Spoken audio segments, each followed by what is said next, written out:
राष्ट्र सह्याद्री, आवाज जनतेचा, प्रयत्न जनहिताचा। नेहरू भाजी मार्केट येथील टॉवरवरील घड्याळ दुरुस्तीसाठी काल सोमवार दिनांक 4 मे 2026 रोजी भाजपचे संजय छल्लारे यांच्या नेतृत्वात श्रीरामपूर नगर परिषदेच्या मुख्याधिकारी यांच्या कार्यालयात आंदोलन करण्यात आले। यावेळी नगरसेवक आशिष धनवटे, दीपक चव्हाण, रवी पाटील, श्रीनिवास बिहाणी, सिद्धार्थ फंड, मनोज लबडे, रवींद्र गुलाटी, राजेश अलग उपस्थित होते।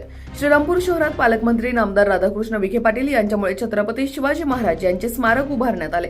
त्यांच्या स्मारकासमोर असलेले हे घड्याळ बंद पडले। हिंदू समाजात बंद पडलेले घड्याळ हे अपशकुन मानले जाते, म्हणजे आता हे घड्याळ शहराच्या विकासासाठी अपशकुन ठरणार का, असा प्रश्न पडला, असं माजी उपनगराध्यक्ष संजय छल्लारे म्हणाले। माजी उपनगराध्यक्ष रवींद्र गुलाटी म्हणाले की आज घड्याळासाठी आम्ही आंदोलन करत आहोत, ही सुरुवात आहे। यापुढे शहराच्या जनतेच्या विविध भागांतील अनेक प्रश्नांसाठी आम्ही आवाज उठवत मोठी आंदोलने करणार आहोत, याची सत्ताधाऱ्यांनी व पालिकेने सवय करून घ्यावी। यावेळी आशिष धनवटे, रुपेश हरकल, तिलक डुंगरवाल यांनी मनोगत व्यक्त केले। या आंदोलनात तरुण वर्ग मोठ्या संख्येने सहभागी झाला होता। दिवसात काम करण्यात येईल त्याची प्रोसेस आधीच सुरू झालेली आहे। जसा जसा काच अवेलेबल होईल तसं लगेच काम करण्यात येईल।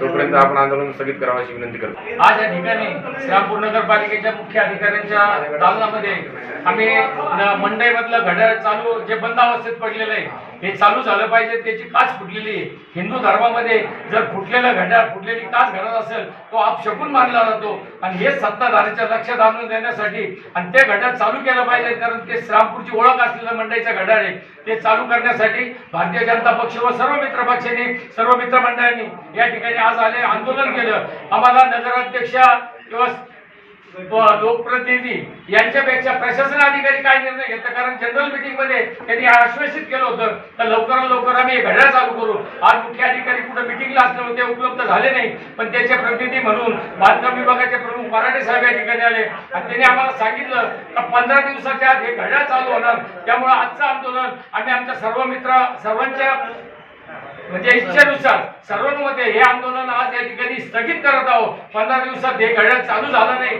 तर याच्या पुढची रूपरेषा ही वेगळ्या प्रकारे असेल असं मी आपल्या माध्यमाच्या निमित्ताने अधिकाऱ्यांना या ठिकाणी सूचित करतो। जय हिंद। राष्ट्र सह्याद्री,